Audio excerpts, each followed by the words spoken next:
എന്റെ മുഖം കണ്ട ആർക്കെങ്കിലും പേടി തോന്നും? കണ്ണന്റെ മുഖമല്ലേ ഏട്ടന്റെ. ഏറ്റവും പുതിയ ബ്ലോക്ക് ബസ്റ്റർ അണ്ണാത്തെ ഇപ്പോൾ സൺ നെക്സ്റ്റിൽ ആസ്വദിക്കാം.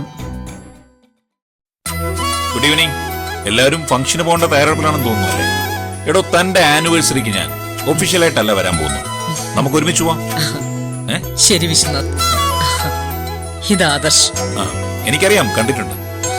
ആദി, ഇനി അഞ്ജലിയെ ചുറ്റിപ്പറ്റിയുള്ള എല്ലാ കാര്യങ്ങളും ഇദ്ദേഹം നിനക്ക് പറഞ്ഞു തരും. എന്തൊക്കെയാണ് അഞ്ജലി നമ്മുടെ കുടുംബത്തിലും കമ്പനിയിലും ചെയ്തു വച്ചേക്കുന്നതെന്ന്. യെസ്, അവൾ എന്റെ നിരീക്ഷണത്തിലാണ്. ഞാൻ ഈ ഫംഗ്ഷനിൽ വരുന്നത് തന്നെ അന്വേഷണത്തിന്റെ ഭാഗമായിട്ടാണ്. അഞ്ജലിയെ പറ്റി നിങ്ങൾ എന്തൊക്കെ പറഞ്ഞാലും എനിക്കത് വിശ്വസിക്കാൻ പറ്റില്ല. വിശ്വസിക്കേണ്ടി വരും ആദർശ്. സോളിഡ് എവിഡൻസ് എന്റെ കയ്യിലുണ്ട്.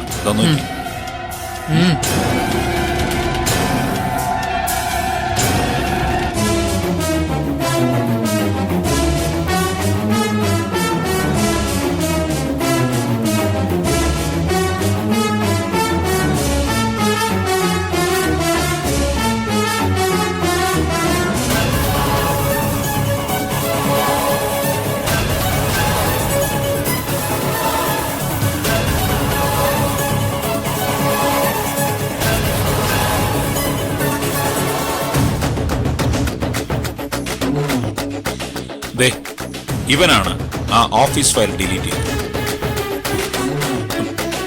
സർ, ഇതിൽ അഞ്ജലിക്ക് എന്താ ബന്ധം? അഞ്ജലിയുടെ അച്ഛന്റെ വീട് വീണ്ടെടുക്കാൻ 50 ലക്ഷം രൂപ കൊടുത്ത് സഹായിച്ചത് ഇവരുടെ ഗ്യാങ്. എനിക്കിതൊന്നും വിശ്വസിക്കാൻ പറ്റുന്നില്ല. വിശ്വസിക്കേണ്ടി വരും ആദർശ്. അതിന് തക്ക തെളിവുകൾ എന്റെ കയ്യിലുണ്ട്. അത് സമയമാവുമ്പോ നിന്നെ കാണിച്ചു തരും. ആ ടാറ്റു ചെയ്തവനെതിരെ കിട്ടിയിട്ടില്ല. അവനെ കിട്ടിക്കഴിഞ്ഞാൽ എല്ലാം വ്യക്തവും. അഞ്ജലി ചില്ലറക്കാരിയല്ലെന്ന് ഇപ്പം നിനക്ക് മനസ്സിലായില്ലേ? ആദർശ്, കുറച്ചു സമയം വെയിറ്റ് ചെയ്യൂ. എല്ലാം കലങ്ങിത്തല്ലേ. 1 സെക്കൻഡ്. ഹലോ.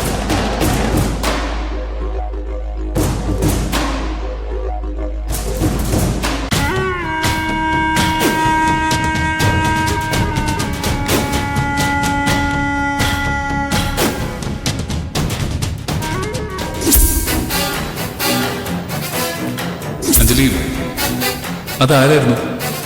അത് എൻ്റെ ഒരു ഫ്രണ്ടായിരുന്നു.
അഞ്ജലി വന്നായിരുന്നോ? ഞാനും അവളെയാ നോക്കുന്നത്.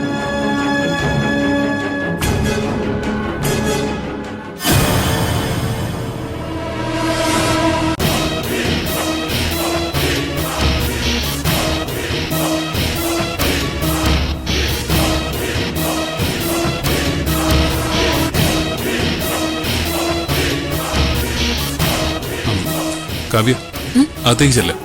ഇവിടെ ഞങ്ങൾ മാനേജ് ചെയ്തോളാം. അഞ്ജു എവിടെ പോയി? അവൾ ഇവിടെ എവിടെയെങ്കിലും കാണും. നീ ചെല്ല്. ഷംനാഥ് സർ, നിങ്ങൾ ഹോളിലേക്ക് വയ്ക്കോ. ശരി സർ.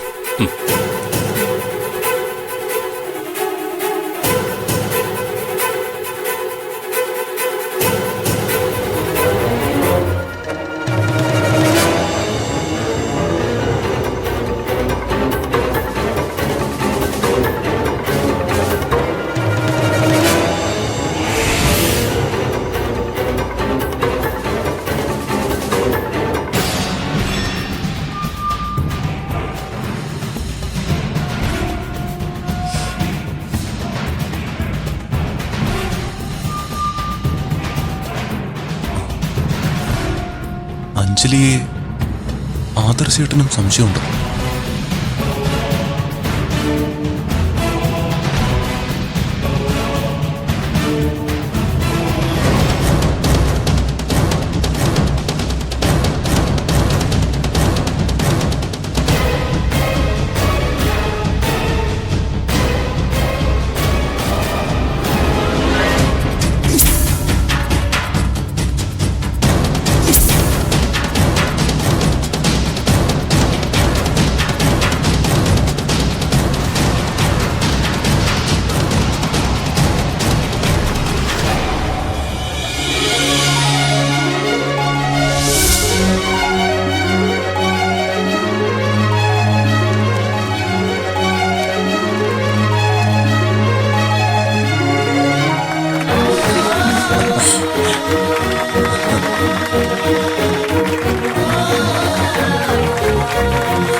അമ്മേ, ആദ്യം കേക്ക് അച്ഛന് കൊടുക്ക.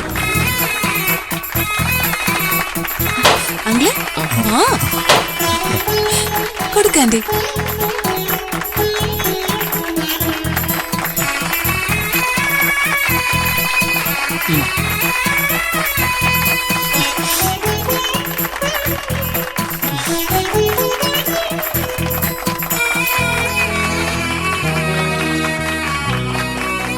അങ്കിൾ ഇനി ആന്റിക്ക് കൊടുക്ക.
Hi madam.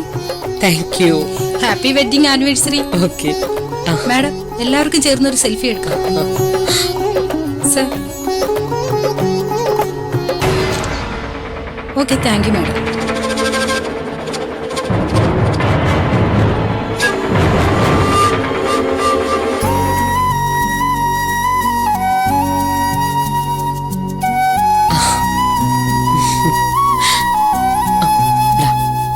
Happy wedding anniversary. Thank you.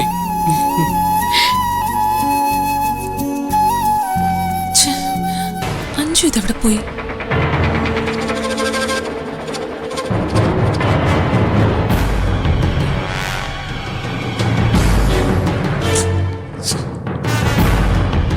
അതേട്ടാ, അഞ്ജുവിനെ കണ്ട? കുറച്ചു മുമ്പ് ഇവിടെ ഉണ്ടായിരുന്നു. എന്നിട്ട് അങ്ങോട്ട് പോയി? അവൾ എങ്ങോട്ടാ പോയെന്ന് ആർക്കറിയാം? എന്താ? അവൾ എവിടെയൊക്കെ പോകുന്നു, എന്തൊക്കെ ചെയ്യുന്നു എന്ന് അവക്കല്ലേ അറിയൂ.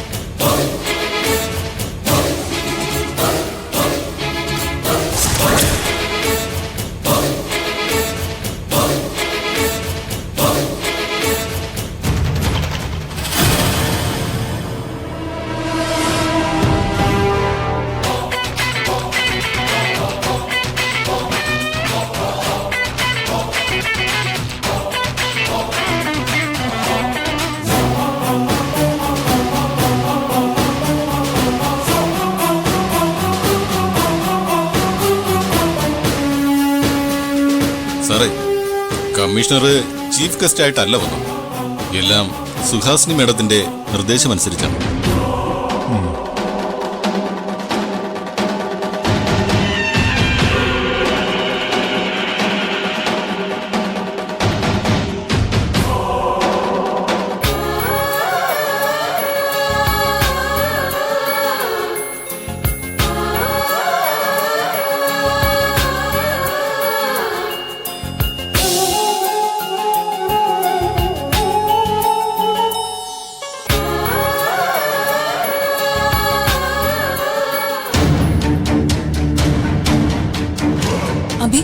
അഞ്ജു എവിടെ? ഞാനും അവളെ നോക്കുന്നേ. അവളെ കാത്തു നിൽക്കണ്ട, വീഡിയോ പ്ലേ ചെയ്യേ. അഭി വേഗം ചെല്ല്.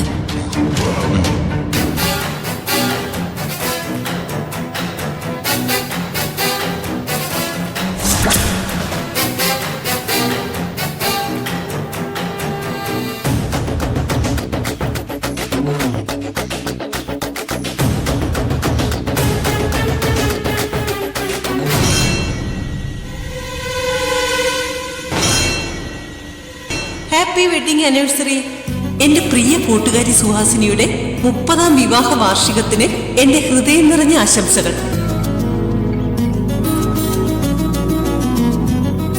30ാം വിവാഹ വാർഷികം ആഘോഷിക്കുന്ന ശങ്കർ സാറിനും സുഹാസിനി മാഡത്തിനും എല്ലാവിധ ആശംസകളും. 30ാം വിവാഹ വാർഷികം ആഘോഷിക്കുന്ന എന്റെ പ്രിയ സുഹൃത്ത് ശങ്കരനും സുഹാസിനി ശങ്കരനും എന്റെ എല്ലാവിധ ആശംസകളും. ഹായ് ശങ്കരങ്ങൾ ആൻഡ് സുഹാസിനി ആൻറ്റി. സ്നേഹത്തിന്റെയും സന്തോഷത്തിന്റെയും ദിനങ്ങൾ ഇനിയും ജീവിതത്തിൽ പ്രകാശിക്കട്ടെ എന്ന് ആശംസിക്കുന്നു. Happy wedding anniversary. നമസ്കാരം. ഇന്ന് 30ാം വിവാഹ വാർഷികം ആഘോഷിക്കുന്ന സുഹാസിനിക്കും ശങ്കറിനും എന്റെ ഹൃദയം നിറഞ്ഞ വിവാഹ വാർഷിക ആശംസകൾ. അതോടൊപ്പം തന്നെ ഇനി ഒരു 100 വർഷം ഒരുമിച്ച് സന്തോഷത്തോടെ ജീവിക്കാൻ കഴിയട്ടെ എന്നും ആത്മാർത്ഥമായിട്ട് ആശംസിക്കുന്നു. 30ാം വിവാഹ വാർഷികം ആഘോഷിക്കുന്ന ശങ്കർ അങ്കിളിനും സുഹാസിനി ഞങ്ങളുടെ എല്ലാവിധ വിവാഹ മംഗളാശംസകളും നേരുന്നു. സുഖദുഃഖങ്ങൾ പങ്കുവച്ച് 30 ആണ്ടുകൾ പിന്നിടുന്ന ഈ വേളയിൽ സുഹാസിനി ആന്റിക്കും ശങ്കർ അങ്കിളിനും എന്റെ സ്നേഹാശംസകൾ.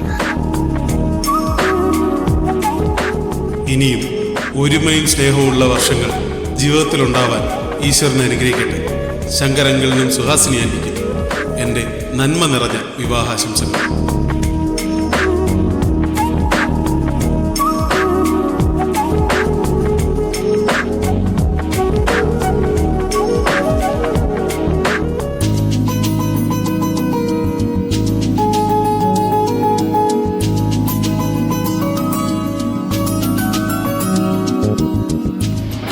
Hi, dear friends and relatives.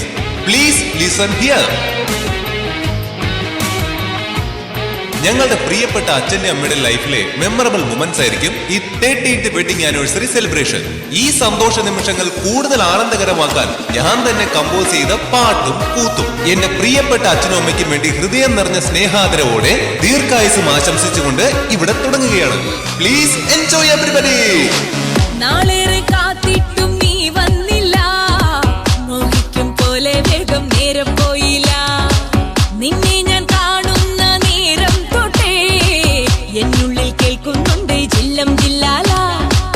മാറത്തെ മൈനെ നിൻ പേരെ കൊഞ്ചാറുള്ളൂ, നീ എന്നൊരാളെ എൻ കണ്ണിൽ മിന്നാനുള്ളൂ. ആകാശം വീശുന്നുണ്ട് മേഘത്തുവാല, പാടാനി ഞാനില്ലേ ജില്ലം ജില്ലാല.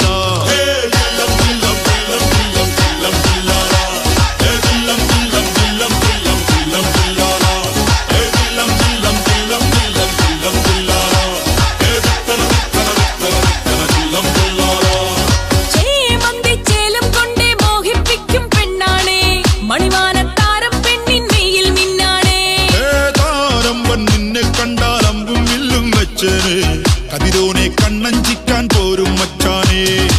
നെഞ്ചോരം ഡോലുണ്ട്, ചുണ്ടോരം ശീലുണ്ട്, രണ്ടാളും കൂടുമ്പോ കൊണ്ടാടണ്ടേ. കൊണ്ടാട്ടച്ചേരാക്കാൻ നല്ലാട്ടക്കാരുണ്ട്, കരനീളെ പന്തൽ കെട്ടി തപ്പും മുട്ടിച്ചെണ്ടയും പൊട്ടി കാത്തിരിക്കും നേരം വന്നേ ജില്ലം ജില്ലല.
കുട്ടികൾ നമ്മളെ ഞെട്ടിച്ചു കളഞ്ഞല്ലോ.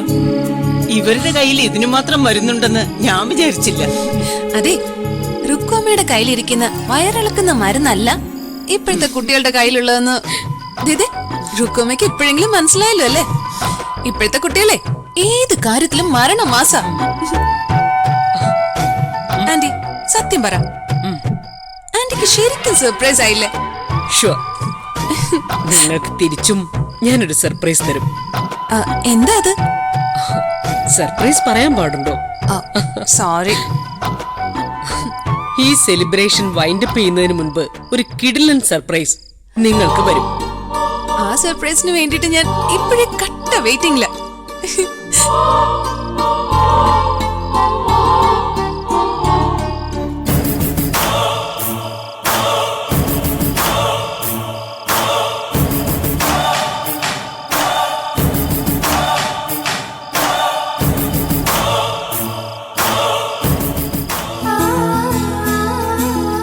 ഡാൻസ് പ്രോഗ്രാം മക്കള് ഗ്രാൻഡ് ആക്കി കേട്ടോ.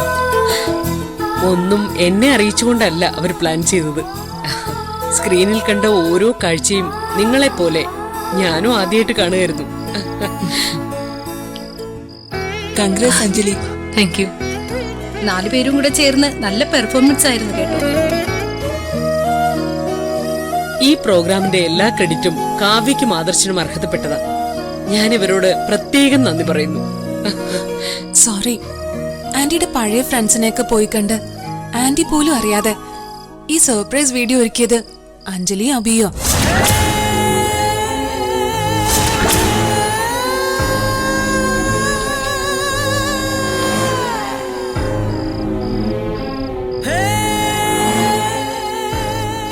ആദർശിനും കാവ്യയ്ക്കും അഭിക്കും അഞ്ജലിക്കും ഞാൻ എന്റെ ഹൃദയത്തിന്റെ ഭാഷയിൽ അഭിനന്ദനങ്ങളും നന്ദിയും അറിയിക്കുന്നു.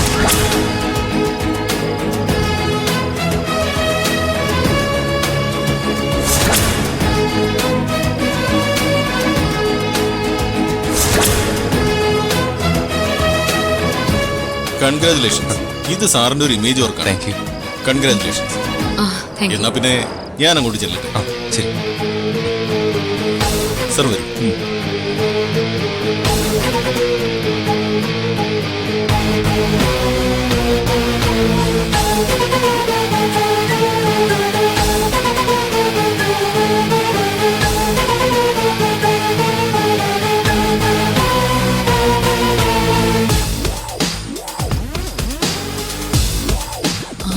ഞാനിപ്പോ വരാം.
ആദ്യേട്ടാ,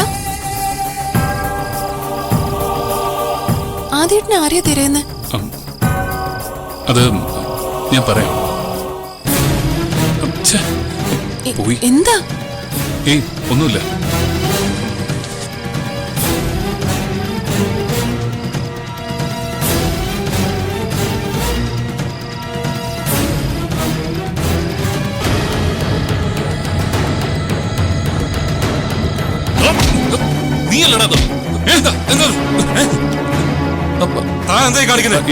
സോറി, നേരായിട്ട് ഞാൻ ശ്രദ്ധിക്കുന്നു.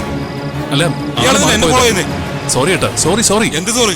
എനിക്കൊരു മിസ്റ്റേക്ക് പറ്റിയതാ. എന്ത് മിസ്റ്റേക്ക്? ഞാൻ പറഞ്ഞില്ലേ, എനിക്ക് ആള് മാറിപ്പോയതാ. ഞാൻ പറയുന്നൊന്ന് കേക്ക്. കേറി വന്ന് ഷർട്ടിന് കുത്തി പിടിച്ചിട്ടാണോ ആളെ മനസ്സിലാക്കുന്നത്? സോറി. എന്നിട്ട് സോറി പറയുന്നു. ആദ്യേട്ടാ, എന്താ പ്രശ്നം? പെങ്ങളെ, കുറെ നേരമായി ഇയാൾ എന്നെ ഫോളോ ചെയ്യാൻ തുടങ്ങിയിട്ട്. എന്നിട്ടിപ്പോ ആള് മാറിപ്പോയെന്ന്. ആദ്യേട്ടൻ വാ, വരാനല്ലേ പറഞ്ഞേ? ഷർട്ട് നാശമാക്കി. വിട്. എന്തിനാ ആദ്യമായിട്ട് അയാളോട്ട് വഴക്കിട്ടെ? അത് തൽക്കാലം കാവ്യ അറിയണ്ട. അങ്ങനെ പറഞ്ഞ് രക്ഷപ്പെടാൻ നോക്കണ്ട. ആദ്യേട്ടന് ഒരാൾ വഴക്ക് പറയണമെങ്കിൽ അതിലെന്തോ ഒരു കാര്യം ഉണ്ടാവും. ആദ്യേട്ടാ, എന്താന്ന് പറ. ഞാൻ പലതും പറഞ്ഞാൽ നീ ചിലപ്പോ തകർന്നു പോകും. ഞാൻ തകർന്നു പോകുന്നോ? അങ്ങനെയെങ്കിൽ ഒന്ന് അറിയണമല്ലോ. എന്താന്ന് പറ.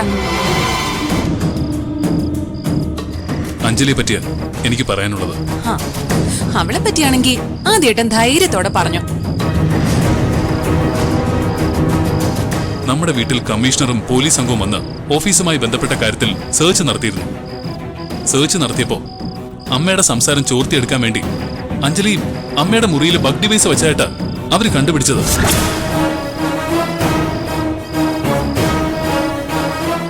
കമ്മീഷണർ സംഘവും അതിന്റെ റിസീവർ കണ്ടെത്തിയത് അഞ്ജലിയുടെ റൂമിൽ നിന്നാ.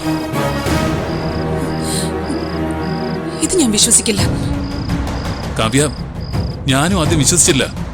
പക്ഷേ തെളിവ് സഹിതമാ കമ്മീഷണർ സത്യം കണ്ടെത്തിയത്. മാത്രമല്ല, കമ്പനിയെ ചീറ്റ് ചെയ്തുകൊണ്ട് അവള് പുറത്തുനിന്ന് മറ്റാരോയിട്ട് ഡീൽ ഉറപ്പിക്കാൻ ശ്രമിച്ചിട്ടുണ്ട് എന്ന് അറിയാൻ കഴിഞ്ഞത്. എന്റെ അഞ്ജുവിനെ പറ്റി വെറുതെ അപവാദം പറയരുത്. അവളെ മനസ്സിലാക്കാതെ സംസാരിക്കുകയും ചെയ്യരുത്. അവർക്ക് വേണ്ടി എന്നോട് വഴക്കിടുന്ന ആദ്യേട്ടന് എങ്ങനെ അഞ്ജുവിനെ പറ്റി ഇങ്ങനെ സംസാരിക്കാൻ കഴിയുന്നത്? കിട്ടിക്കൊണ്ടിരിക്കുന്ന ഓരോ തെളിവുകളും അവൾക്കെതിരായി വന്നുകൊണ്ടിരിക്കുന്നത്. ഓഫീസിൽ നിന്ന് പരിശോധിച്ച CCTV ഫുട്ടേജിൽ നിന്ന് രാത്രി ഒരാള് ഓഫീസിൽ കടന്നു കയറി നമ്മുടെ ഫയൽസ് ഡിലീറ്റ് ചെയ്യുന്നതായിട്ട് കണ്ടെത്തി. ഓഫീസിലുള്ള ഒരാളുടെ സപ്പോർട്ട് ഇല്ലെങ്കിൽ ആർക്കും ഓഫീസിൽ കയറി വന്നാൽ ചെയ്യാൻ കഴിയില്ല. അതിന് പിന്നിൽ അഞ്ജലിയാണെന്ന് അമ്മ സംശയിക്കുന്നുണ്ട്. അതിന്റെ അന്വേഷണം നമ്മൾ ആരും അറിയാതെ ഈ ഫംഗ്ഷന്റെ ഇടയിൽ നടക്കുന്നുണ്ട്. ആന്റിക്ക് അഞ്ജുവിനോടുള്ള വിദ്വേഷം വെച്ച് ഓരോ കാരണങ്ങൾ ഉണ്ടാക്കുക. കാവ്യ, ഇതങ്ങനെയല്ല. നമ്മുടെ പ്രോജക്റ്റ് ചോർത്തി കൊടുക്കാനുള്ള രഹസ്യ ഡീല് നടന്നിട്ടുണ്ടെന്ന് വ്യക്തമാണ്. അത് അഞ്ജു ആണ് ചെയ്തെന്നാണോ ആദ്യേട്ടൻ പറയുന്നത്? കാവ്യ, അത് ശരിയാണോ എന്ന് തെളിയിക്കാനാ CCTVയിൽ കണ്ട കഴുത്തിൽ ടാറ്റു ഉള്ള അയാളെ പോലെ തോന്നിയ ആ മനുഷ്യനെ ഞാൻ ഫോളോ ചെയ്ത അബദ്ധമായത്. അന്ന് ഓഫീസിൽ കയറിയവനെ കിട്ടിയ എല്ലാ സത്യവും പുറത്തു വരും. അഞ്ജു അത് ചെയ്യില്ലെന്ന് ഞാൻ ഉറപ്പു തരുമോ? ഞാനിപ്പോഴും അഞ്ജലിയാണ് ചെയ്തെന്ന് വിശ്വസിക്കുന്നില്ല. പക്ഷെ ചില സാഹചര്യ തെളിവുകൾ അവൾക്ക് പ്രതികൂലമാണ്. സാഹചര്യ തെളിവുകൾ വെച്ച് എല്ലാരും കൂടി അവളെ കുറ്റവാളിയാക്കാൻ നോക്കണ്ട. അഞ്ജലിയെ ചുറ്റിപ്പറ്റി അന്വേഷണം കാര്യമായിട്ട് നടക്കുന്നുണ്ട് കാവ്യ. അഞ്ജലിക്ക് അതിൽ എന്തൊക്കെയോ പങ്കുണ്ടെന്നുള്ളത് ഉറപ്പാണ്. അതുകൊണ്ട് അവൾ ഈ ഫംഗ്ഷനിൽ നിന്ന് ഓടി ഒളിക്കുന്നു.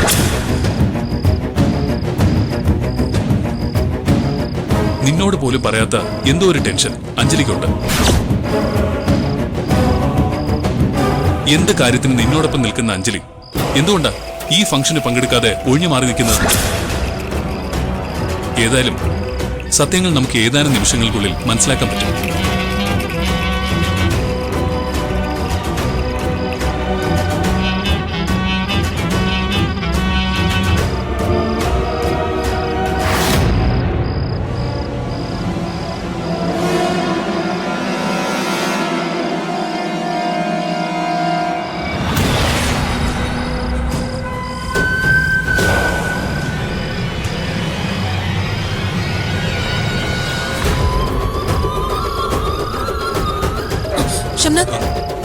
അഞ്ജലി കണ്ടോ? ആളിവിടെ എവിടെയുണ്ട്. പക്ഷേ ഫംഗ്ഷനിൽ ഒരു ഇൻവോൾവ്മെന്റ് ഇല്ലാതെ മാറി നിൽക്കുന്ന പോലെ തോന്നുന്നു. എന്താ, അഞ്ജലിക്ക് എന്തെങ്കിലും പ്രശ്നമുണ്ടോ? എന്ത് പ്രശ്നം? അല്ല, ഞാൻ ചോദിച്ചെന്നേ ഉള്ളൂ.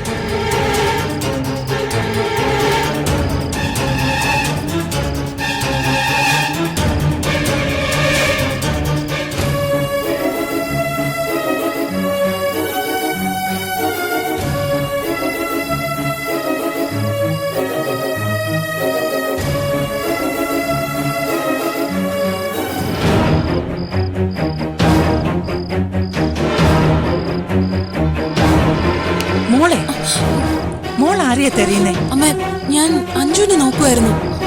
കാവ്യ, അവൾ ഇവിടെ എവിടെയെങ്കിലും കാണും. നീ എന്റെ കൂടെ വന്നേ, ഞാനൊരാളെ പരിചയപ്പെടുത്തി തരാം. വാ, ഇപ്പൊ വരാം. വാ.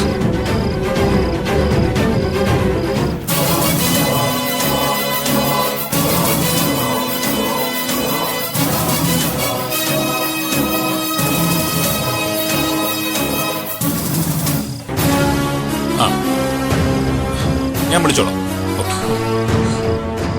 ഇത് കാവ്യ, ആദർശിന്റെ wife. Hello. Hello sir. City police കമ്മീഷണറാ.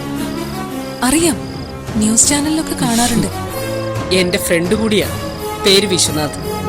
വീട്ടിൽ വന്നപ്പോ കാവ്യ അവിടെ ഇല്ലായിരുന്നു, അതുകൊണ്ടാ ഞാൻ പരിചയപ്പെടുത്താന്ന് വിചാരിച്ചത്. ആരെയും നോക്കുന്നു?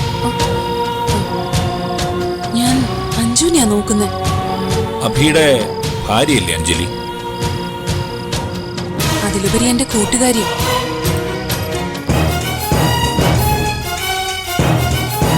തന്റെ കൂട്ടുകാരിയെ കുറിച്ച് സുഹാസിനി ഒന്നും പറഞ്ഞില്ല. അഞ്ജലിയെ കുറിച്ച് കാവ്യക്ക് വളരെ നേരത്തെ തന്നെ ചില സൂചനകൾ നൽകിയിരുന്നതാ. ഞാൻ ഇനിയും പറഞ്ഞാൽ എനിക്ക് അഞ്ജലിയോട് എന്തോ വിദ്വേഷം ഉള്ളതുകൊണ്ടാണെന്നേ കാവ്യ വിചാരിക്കും. അതുകൊണ്ട് ഒരു ക്രിമിനലിനെ പറ്റി ആധികാരികമായിട്ട് പറയാൻ പറ്റുന്നത് പോലീസിനാണല്ലോ. അതുകൊണ്ട് വിശ്വനാഥ് തന്നെ പറഞ്ഞു കൊടുക്കും. ആന്റി ആരെ പറ്റിയ ക്രിമിനൽ എന്ന് പറഞ്ഞത്? അഞ്ജുവിനെ കുറിച്ചാണെങ്കിൽ ആന്റി അത് തിരുത്തണം. അത് തിരുത്തേണ്ട ആവശ്യമൊന്നുമില്ല. കുറച്ചു സമയത്തിനുള്ളിൽ കാവ്യയുടെ കൂട്ടുകാരി അഞ്ജലി ആരാണെന്ന് ശരിക്കും മനസ്സിലാവും. അത് കഴിഞ്ഞ് നമുക്ക് തീരുമാനിക്കാം സുഹാസിനി പറഞ്ഞത് തിരുത്തണോ വേണ്ടയോ. സുഹാസിനിയുടെ റൂമിൽ ബഗ് ഡിവൈസ് വെച്ചത് അഞ്ജലിയാണെന്ന് തെളിഞ്ഞു കഴിഞ്ഞു.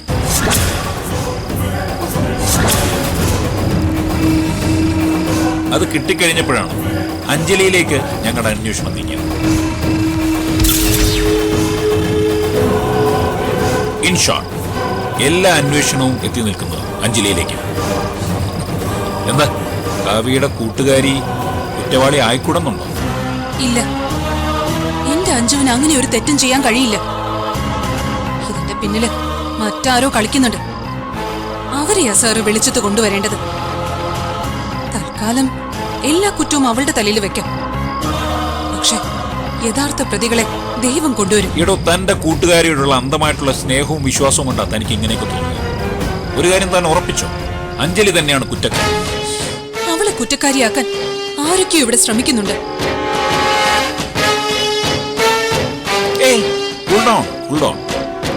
അഞ്ജലി കുറ്റക്കാരിയാണെന്ന് തെളിവ് സഹിതം ഞാൻ കാണിച്ചുതരാം. എന്നിട്ട് താൻ വിശ്വസിച്ചോ?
ഞാനങ്ങോട്ട് വിളിക്കാം.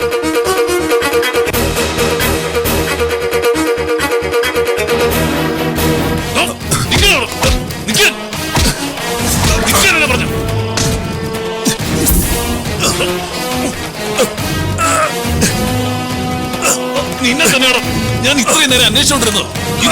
നീ എന്റെ കയ്യിൽ നിന്ന് രക്ഷപ്പെടില്ല.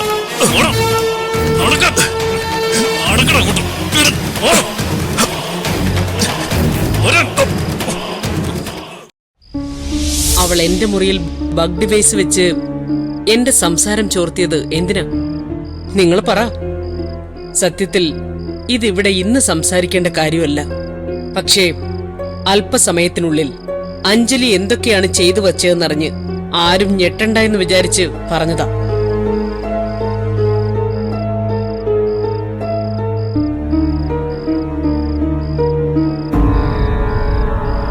കമ്മീഷണർ വിശ്വനാഥ് എന്റെ ഫ്രണ്ടാ. വളരെ ഫാസ്റ്റായിട്ടാ അദ്ദേഹം യഥാർത്ഥ പ്രതിയെ കണ്ടുപിടിച്ചത്. എന്തായാലും അഞ്ജലിയുടെ അമ്മ ഫംഗ്ഷനിൽ വരാതിരുന്നത് നന്നായി. അഞ്ജലിയെ പോലീസ് അറസ്റ്റ് ചെയ്ത് കൊണ്ടുപോകുന്നത് അവർക്ക് കാണണ്ടല്ലോ.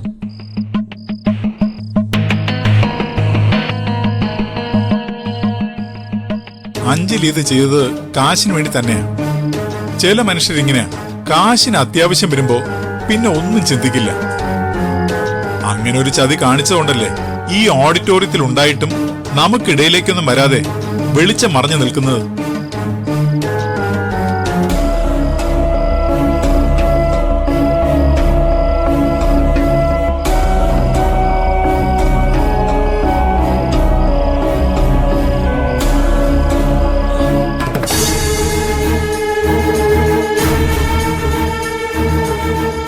നീ എവിടെയായിരുന്നു? എല്ലാവരും പറയുന്ന പോലെ നീ എന്താ ഒന്നിലും പാർട്ടിസിപ്പേറ്റ് ചെയ്യാതെ മാറി നിൽക്കുന്നേ? അതിന്റെ ആവശ്യമുള്ളതുകൊണ്ട്. അതെ, അവൾക്ക് ഒരു 50 ലക്ഷത്തിന്റെ ആവശ്യമുണ്ട്. അത് അവള് തന്നെ സംഘടിപ്പിക്കണ്ടേ? അത് നീ കൊടുക്കുവോ? നിന്നെ കൊണ്ട് പെട്ടെന്ന് 50 ലക്ഷം അറേഞ്ച് ചെയ്ത് കൊടുക്കാൻ പറ്റില്ല എന്ന് അവൾക്കറിയാം. അതുകൊണ്ട് അക്കാര്യം നിന്റെ കൂട്ടുകാരൻ നിന്നോട് മറച്ചു വെച്ചു. ഇപ്പൊ മനസ്സിലായില്ലേ അവൾക്ക് എന്തെങ്കിലും കാര്യം ഉണ്ടെങ്കിലേ നിന്നോട് കൂറുള്ളൂന്ന്? രേണു, ദേവി, ഇത് നീ ഒന്ന് വാതുറക്കാതെ നിൽക്കൂ. ഇവളെ പറ്റിയുള്ള ഏതാണ്ട് വിശേഷങ്ങളൊക്കെ മാധവേട്ടൻ കേട്ടല്ലോ. എന്തും കേട്ടപാടെ വിശ്വസിക്കുന്ന പൊട്ടനല്ല ഞാൻ. എന്റെ മോഹനേട്ടന്റെ മോൾക്ക് നിങ്ങൾ ഈ പറയുന്ന പോലൊരു തെറ്റ് ചെയ്യാൻ കഴിയില്ല. എല്ലാവരെയും ഹൃദയത്തോട് ചേർത്ത് വെക്കാനല്ലാതെ ആരെയും ചതിക്കാൻ മോഹനേട്ടന്റെ ചോരയിൽ പിറന്ന ഈ മോൾക്ക് പറ്റില്ല. നിങ്ങളിങ്ങനെ ഇമോഷണൽ ആവാൻ വേണ്ടി പറഞ്ഞതല്ല. വ്യക്തമായ തെളിവുകൾ കയ്യിൽ കിട്ടിയതുകൊണ്ടാ സുഹാസിനി ഈ കാര്യം എല്ലാവരോടും പറഞ്ഞത്. അല്ലാതെ അഞ്ജലിയെ മനഃപൂർവ്വം ഒരു തെറ്റുകാരിയാക്കാൻ വേണ്ടി പറഞ്ഞതല്ല. അഞ്ജലി കമ്പനിയെ ഒറ്റുകൊടുത്തതിന് എന്റെ പക്കൽ സോളിഡ് എവിഡൻസ് ഉണ്ട്. ഈ കേസുമായി ബന്ധപ്പെട്ട് നിയമ നടപടി സ്വീകരിക്കാൻ കമ്മീഷണറും സംഘവും ഇപ്പോ ഇവിടെ തന്നെയുണ്ട്. 1 2 അല്ല, 50 ലക്ഷം രൂപയാ ഡ്യൂക്ക് എംപയറിനെ ചതിച്ചതിന് ഇവൾക്ക് കിട്ടിയ പാരിതോഷികം.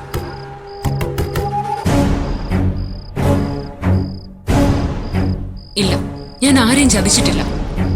ഞാൻ ഇതുവരെ എന്ത് ചെയ്തിട്ടുണ്ടെങ്കിലും അത് കമ്പനിക്ക് വേണ്ടി മാത്രമായിരിക്കും. എനിക്ക് വേണ്ടി ഞാൻ ഒന്നും ചെയ്തിട്ടില്ല. എന്നെ വിശ്വസിക്കുകയും സ്നേഹിക്കുകയും ചെയ്യുന്നവർക്ക് എന്റെ വാക്കുകൾ അംഗീകരിക്കാം. അല്ലാത്തവർക്ക് എന്നെ എന്തും വിളിക്കാം. കള്ളങ്ങൾ കൊണ്ട് എത്രയൊക്കെ പുകമറ സൃഷ്ടിച്ചാലും ആത്യന്തികമായ ജയം സത്യത്തിനൊപ്പമായിരിക്കും. എന്നുവെച്ചാ ദൈവം സത്യമാണെങ്കിൽ ആ സത്യം എന്റെ ഒപ്പം ഉണ്ടാവും.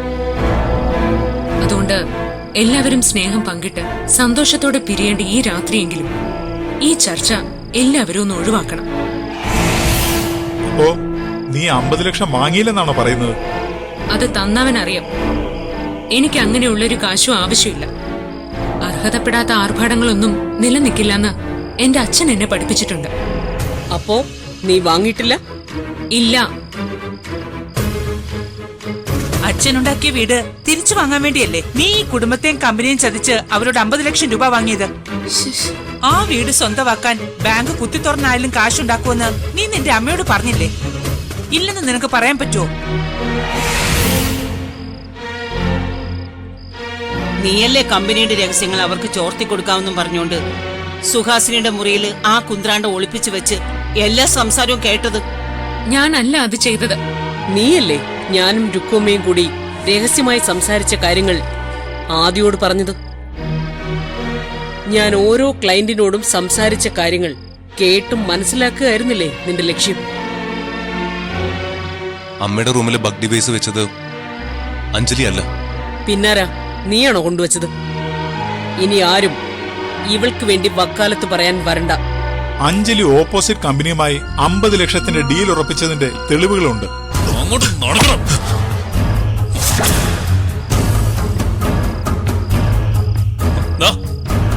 ഇവനാ നമ്മുടെ ഓഫീസിൽ കയറി ഫയൽ ചോർത്തിയത്. ആർക്ക് വേണ്ടി ഇവനത് ചെയ്തതെന്ന് ഇവൻ പറയും. മാത്രമല്ല, ഓഫീസിൽ നിന്ന് ആരാണ് ഇവനെ സപ്പോർട്ട് ചെയ്തതെന്നും ഇവൻ തന്നെ പറയും. പറയടാ, ആ ഫയൽസ് ഡിലീറ്റ് ചെയ്യാൻ നിന്നോട് ആരാ പറഞ്ഞത്? പറയടാ. ഈ മേഡം പറഞ്ഞിട്ടാ ഞാനത് ചെയ്തത്.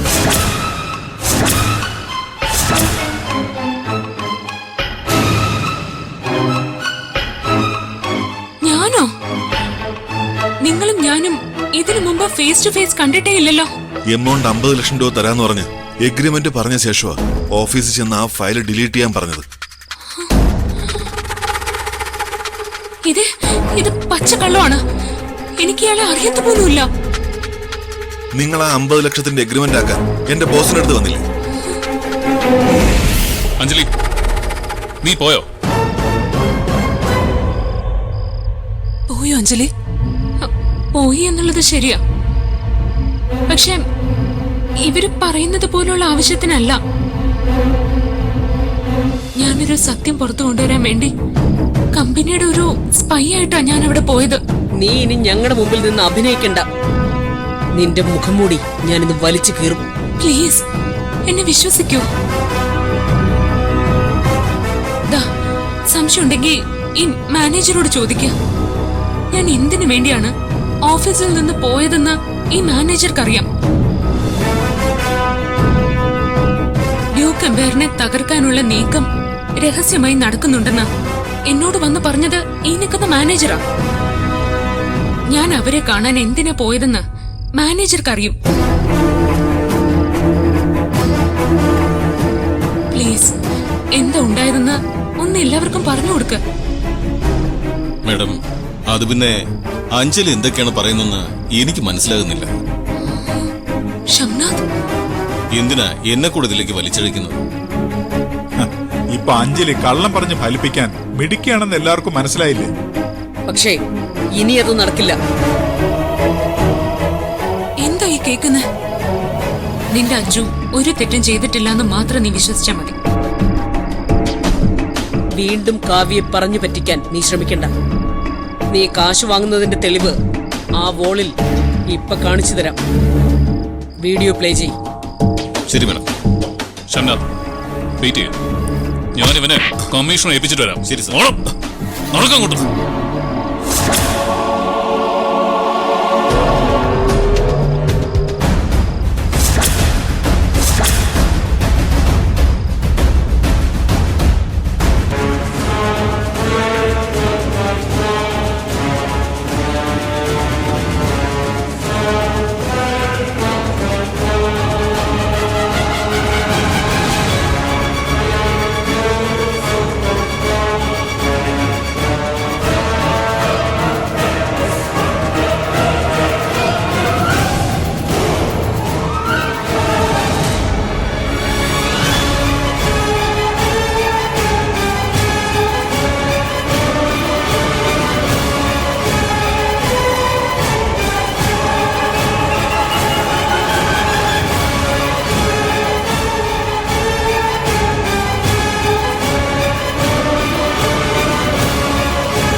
ഞാനത് വാങ്ങിയത് ജപ്തി ചെയ്ത വീട് തിരിച്ചു വാങ്ങാൻ. അയ്യോ അല്ല, ഞാൻ കമ്പനിക്ക് വേണ്ടിട്ടാ. മിണ്ടരുത് നീ. കമ്പനിക്ക് വേണ്ടി എന്തെങ്കിലും ചെയ്യാൻ നിന്നെ ആരെങ്കിലും ഉത്തരവാദിത്തപ്പെടുത്തിയോ? കമ്പനിയുടെ കാര്യങ്ങൾ നോക്കാൻ ഞാനുണ്ടിവിടെ. കമ്പനിയുടെ പുതിയ പ്രോജക്ട് ഓപ്പോസിറ്റ് ടീമിന് ചോർത്തി കൊടുത്തിട്ട് അവരോട് 50 ലക്ഷം രൂപ വാങ്ങിയിട്ട് ഇതൊക്കെ ചെയ്തത് കമ്പനിക്ക് വേണ്ടിയിട്ടാണെന്ന് പറഞ്ഞാൽ ആരെങ്കിലും വിശ്വസിക്കൂ?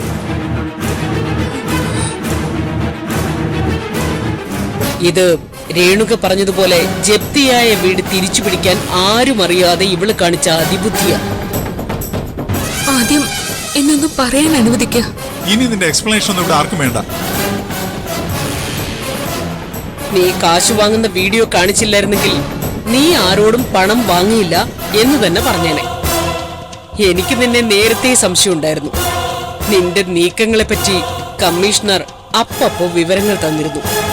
ഫംഗ്ഷൻ കഴിഞ്ഞ് എല്ലാവരും പിരിഞ്ഞിട്ട് നിന്നെ ഇവിടുന്ന് അറസ്റ്റ് ചെയ്ത് കൊണ്ടുപോകാം എന്ന് തീരുമാനിച്ചതുകൊണ്ടാ ഇത്രയും ലേറ്റ് ആയത്.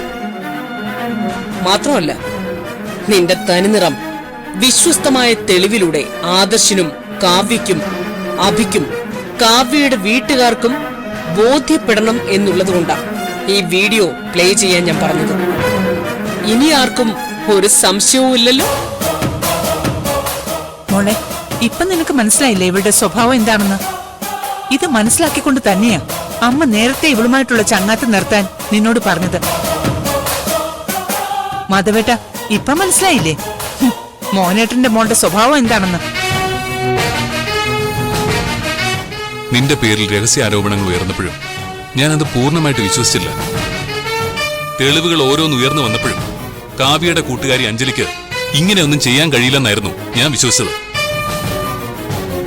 പക്ഷെ ആ വീഡിയോ കണ്ടതോടെ കാശിന് ആവശ്യമുണ്ടെങ്കിൽ ഞങ്ങളോട് ആരോടെങ്കിലും പറയാറുന്നില്ലേ? അത് ഞങ്ങൾ തരുമായിരുന്നല്ലോ. ഒരാള് ലക്ഷങ്ങൾ വാഗ്ദാനം ചെയ്തപ്പോ ജോലി ചെയ്യുന്ന സ്ഥാപനത്തെയും വിശ്വസിച്ചും സ്നേഹിച്ചും കൂടെ നിൽക്കുന്നവരെയും ചതിക്കാൻ അഞ്ജലിക്ക് എങ്ങനെ കഴിഞ്ഞു? അതേട്ടാ നിങ്ങളെങ്കിലും എന്നെ ഒന്ന് വിശ്വസിക്കൂ. നിങ്ങളാ കണ്ടതൊന്നും. നിർത്ത്. ഇപ്പൊ വീഡിയോയിൽ കണ്ടത് നീ അല്ലെന്നും അതാരോ മോർഫിംഗ് നടത്തിയാണെന്നും അല്ലേ നീ പറഞ്ഞു വരുന്നത്? അങ്ങനെയാണെങ്കിൽ അത് ശാസ്ത്രീയമായി തെളിയിക്കാൻ വേറെ വഴിയുണ്ട്. അതുകൊണ്ട് ആരും വിശ്വസിക്കാത്ത നുണ പറഞ്ഞ് നീ എല്ലാവരുടെയും മുമ്പിൽ നിന്ന് രക്ഷപ്പെടാമെന്ന് വിചാരിക്കണ്ട. അത് കണ്ട ആർക്കും അറിയാം അത് ഒറിജിനൽ ആണെന്ന്. കാവ്യ, എന്റെ നിരപരാധിത്വം ഇവിടെ ആരുടെ മുമ്പിൽ തെളിയിക്കേണ്ട ആവശ്യം എനിക്കില്ല. നിനക്കറിയാലോ ഞാൻ ഇങ്ങനെയൊന്നും വഴിവിട്ട് പോവില്ലെന്ന്. എന്താ സംഭവിച്ചെന്ന് പറയാൻ എനിക്കിവിടെ ആരും അവസരം തരുന്നില്ല. എല്ലാരും കൂടി എന്നെ വളഞ്ഞിട്ട് കുറ്റക്കാരിയാക്കുക. ഞാൻ ഇവിടെ കുറ്റക്കാരി ആവേണ്ടത് ഇവിടെ പലരുടെ ആവശ്യമാണല്ലോ. യഥാർത്ഥ പ്രതികൾ വരെ എന്നെ വിചാരണ ചെയ്തുകൊണ്ടിരിക്കുക.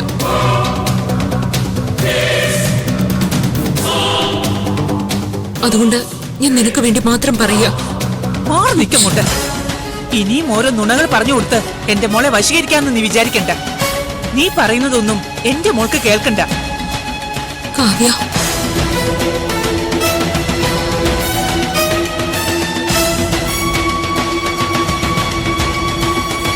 ഷംനാഥ്, ഞാൻ എന്തിനാ അവരെ കാണാൻ പോയതെന്നും അവരുടെ കയ്യിൽ നിന്ന് കാശ് വാങ്ങിയത് എന്തിനാണെന്നും നിങ്ങൾക്കറിയില്ലേ? എന്നെ ഇങ്ങനൊരു വഴിക്ക് ഇറക്കി വിട്ടിട്ട് നിങ്ങൾ ഒന്നും അറിയാത്ത പോലെ മാറി നിൽക്കുകയാണല്ലേ? ഷംനാഥ്, പ്ലീസ്, നിങ്ങൾക്കറിയാവുന്ന കാര്യങ്ങളെങ്കിലും നിങ്ങളും തുറന്നു പറയും.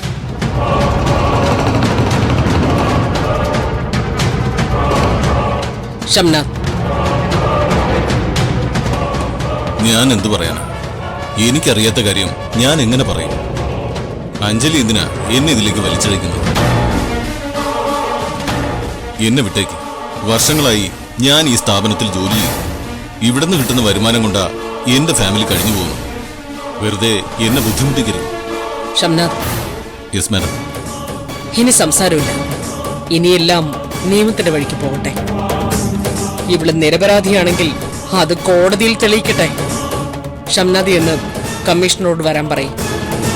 ഇവളെ പോലീസിന് വിട്ടുകൊടുത്തു കഴിഞ്ഞാൽ ഈ ഫംഗ്ഷൻ വൈൻഡപ്പ് ചെയ്യാം. ചെന്ന് വിളിക്കും. ഓ, വേഗം വിളിച്ചിട്ട് വാ. ഞാൻ പോലീസിനൊപ്പം പോയിക്കോളാം. ഒരു നല്ല കാര്യത്തിന് ഇറങ്ങി തിരിച്ചിട്ട് ജയിലിലെ ശിക്ഷ അനുഭവിക്കുന്നതും ഒരു സന്തോഷമുള്ള കാര്യം.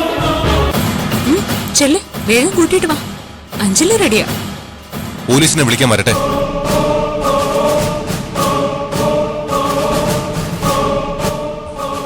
ഞാൻ ചെയ്ത തെറ്റിന്റെ പേരില അഞ്ജലിക്ക് എന്റെ ജീവിതത്തിലേക്ക് വരേണ്ടി വന്നത്. ഇപ്പൊ അഞ്ജലി കുറ്റവാളിയാകുന്നതും ഞാൻ ചെയ്ത തെറ്റിന്റെ പേരില. അഞ്ജലിയുടെ പേരിൽ ആരോപിക്കുന്ന ആദ്യത്തെ കുറ്റം ഇവൾ അമ്മയുടെ ബെഡ്റൂമിൽ ഭക്തി വയസ്സ് വെച്ച് അമ്മയുടെ സംസാരം ചോർത്തി എന്നുള്ളതാ. എന്നാ അത് ആരും അറിയാതെ അമ്മയുടെ മുറിയിൽ ഒളിപ്പിച്ചു വെച്ചത് അഞ്ജലിയല്ല. അത് ചെയ്തത് അച്ഛാ, അത് വെച്ചത് ഞാനാ.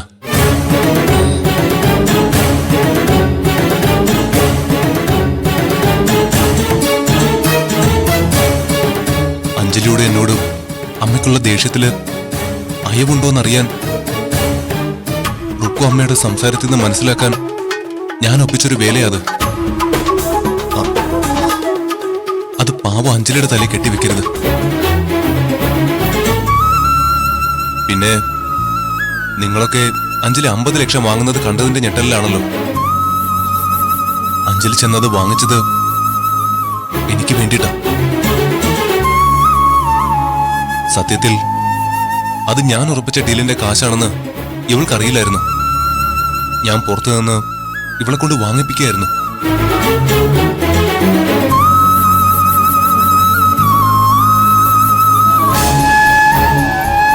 എന്റെ അമ്മ എന്നെ കമ്പനിയുടെ ഒരു കാര്യം ഏൽപ്പിക്കാറില്ല. എല്ലാ കാര്യങ്ങളും ആദർശേട്ടനാ നോക്കുന്നത്. എനിക്ക് എന്തെങ്കിലും ആവശ്യം വന്നാ ഞാൻ കാശിന് കൈ നീട്ടണം. ഈ അവഗണന സഹിക്കാൻ വയ്യാതെ ഓപ്പോസിറ്റ് കമ്പനിയുമായി ഞാനൊരു ഡീൽ ഉറപ്പിച്ചു. അത് തെറ്റാണെന്ന് എനിക്കറിയാം. പക്ഷേ ഞാൻ ആ സത്യം പറയാതെ ഒന്നും അറിയാതെ അഞ്ജലി ജയിലിൽ പോകുന്നെന്ന് പറഞ്ഞാൽ അത് അതിലും വലിയ തെറ്റാവില്ലേ? അതുകൊണ്ട് അമ്മ ഒന്നും നോക്കണ്ട, എന്നെ ജയിലിലേക്ക് പറഞ്ഞു വിട്ടോ.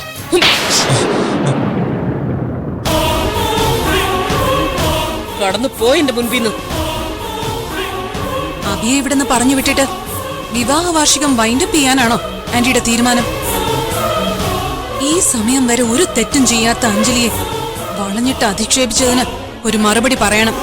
മോളെ, എല്ലാവരും കുറച്ച് റെസ്റ്റ് എടുക്ക. എനിക്കും ചിലതൊക്കെ പറയാനുണ്ട്. കൗരവസഭയില് പാഞ്ചാലിയെ വസ്ത്രാക്ഷേപം ചെയ്തതിലും ക്രൂരമായിട്ടല്ലേ എല്ലാവരും കൂടി അഞ്ജുവിന്റെ മനസ്സ് വലിച്ചു കയറിയത്. അതിന് ഇവളോട് എല്ലാവരും മാപ്പ് പറയണം.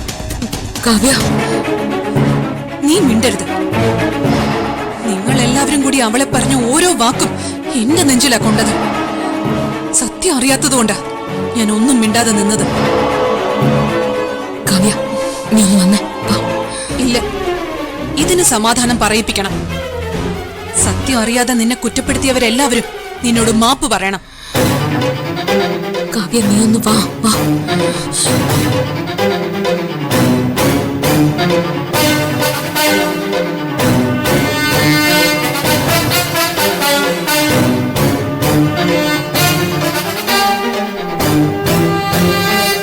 അഞ്ജു, നീ എന്റെ കൈവിട്.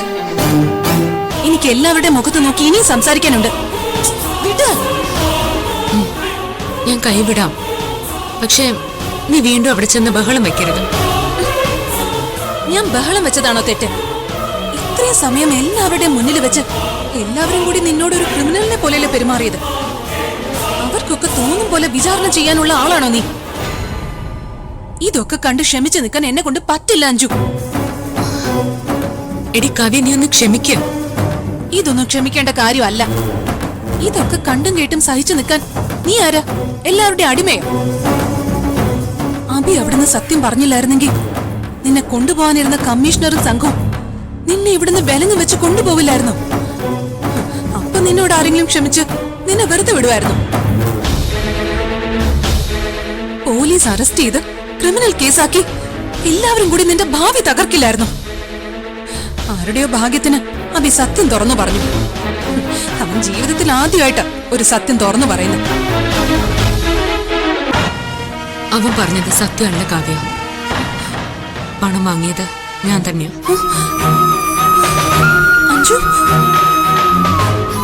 അബിയൊന്നും അറിയാതെ കുറ്റം ഏറ്റെടുത്തത്.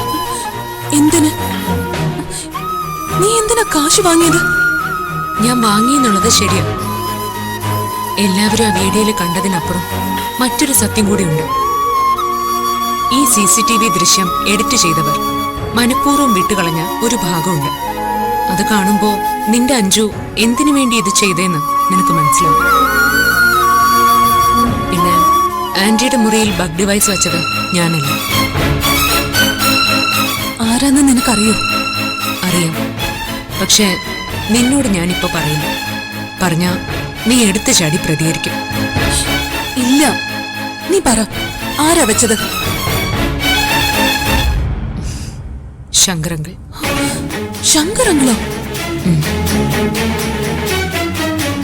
അതെ, അങ്കിളിന്റെ കളഞ്ഞു പോയ ആ ഡിവൈസ് പിന്നെ എനിക്ക് കിട്ടി. ഇക്കാര്യം നീ അവിടെ തുറന്നു പറയണം. വേണ്ട കാവ്യ, ഈ രാത്രി ഒന്ന് കഴിഞ്ഞോട്ടെ. നമ്മളായിട്ട് ഈ വിവാഹ വാർഷികം കൊളമാക്കണ്ട. വേണോ അഞ്ജു? സ്വന്തം ഭാര്യയുടെ സംസാരം ചോർത്ത് അവര് കാണാതെ ബെഡ്റൂമിൽ ബഗ് ഡിവൈസ് വെച്ച ഹസ്ബൻഡ് എന്ന അരഗന്റിനെ തുറന്നു കാണിക്കാൻ ഇതിലും നല്ലൊരു സമയം വേറെ കിട്ടില്ല. 30ാം വിവാഹ വാർഷികത്തിന് അങ്കിളിന്റെ കള്ളത്തരങ്ങൾ മുച്ചൂടും പൊളിച്ചടുക്കും ഞാൻ. കാവ്യ, കാവ്യ, വേണ്ട. വിവാഹ വാർഷിക ദിനത്തിൽ തന്നെ അവരുടെ അഡ്ജസ്റ്റ്മെന്റ് ദാമ്പത്യം നീ തകർക്കണ്ട. ഈ ഒരു രാവ് കൊണ്ട് ലോകം അവസാനിക്കാനൊന്നും പോകുന്നില്ലല്ലോ. എല്ലാം തെളിയിക്കാൻ സമയമുണ്ട്. നീ എനിക്ക് വേണ്ടി ഒന്ന് ക്ഷമിക്ക. ഞാൻ ക്ഷമിക്കാം. ആ വീഡിയോയിൽ കണ്ടതിന്റെ ബാക്കി പറ. അത് ഞാനിപ്പോ പറയില്ല. എന്നോട് പറയില്ല? ഇല്ല. എന്നെ നിനക്ക് വിശ്വാസമില്ല അല്ലേ? എനിക്ക് നിന്നെ വിശ്വാസമില്ലെന്ന് നീ സംശയിക്കുന്നുണ്ടെങ്കിൽ നീ അങ്ങനെ തന്നെ വിശ്വസിച്ചോ. എനിക്കൊരു ചുക്കുമില്ല. അഞ്ജു പറ, എനിക്കിപ്പോ അറിയണം. എല്ലാം അറിഞ്ഞിട്ട് വേണം നിനക്കിവിടെ ഒരു സീൻ ഉണ്ടാക്കാൻ അല്ലേ? ഞാൻ ഒരു സീനും ഉണ്ടാക്കില്ല. നീ ആ വീഡിയോയുടെ ബാക്കി പറ. മോള് കുറച്ചുകൂടി വെയിറ്റ് ചെയ്യും. എല്ലാം ഞാൻ പറഞ്ഞു തരുന്നുണ്ട്. അഭി കുറ്റം ഏറ്റെടുത്തെങ്കിലും അവനല്ല അത് ചെയ്തതെന്ന് എല്ലാവർക്കും സംശയമുണ്ട്. സംശയത്തിന്റെ പേരിൽ അഭിയെ ചോദ്യം ചെയ്താൽ അവൻ കള്ളം പറഞ്ഞതാണെന്ന് മനസ്സിലാവും. അതോടെ പോലീസ് നടപടി എന്റെ നേരെയാവും. ഞാൻ നിരപരാധിയാണെങ്കിലും പോലീസ് ഏത് സമയവും എന്നെ കുറ്റവാളിയാക്കും. കമ്മീഷണറും സംഘവും ഇവിടെ നിൽക്കുന്നത് അതിനു വേണ്ടിയിട്ട്. അഞ്ജു, നീ പേടിക്കണ്ടടി. നിന്റെ അഞ്ജുവിന്റെ സ്വഭാവത്തിൽ ഒരു മാറ്റവും സംഭവിച്ചിട്ടില്ല.